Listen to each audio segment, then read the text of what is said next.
and I could start elsewhere. So skin tones are kind of tricky.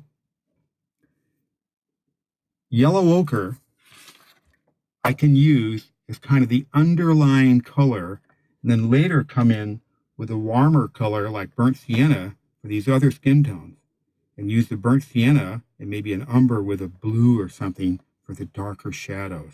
But this tone here, I'm going to start with ochre and maybe add a little bit of a tint to it.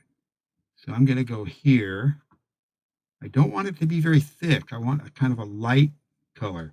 So your sensitivity to how much water and how much paint is critical. And a light wash here is going to be kind of what I want.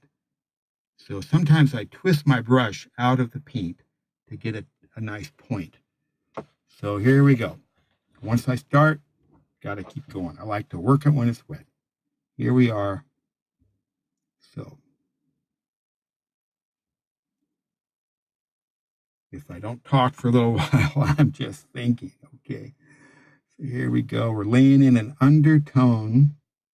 And the yellow is not the right color, but it will be when we add other colors to it. So I want to make sure if I have any white areas as a highlight that I don't cover them. Nothing quite like that yet.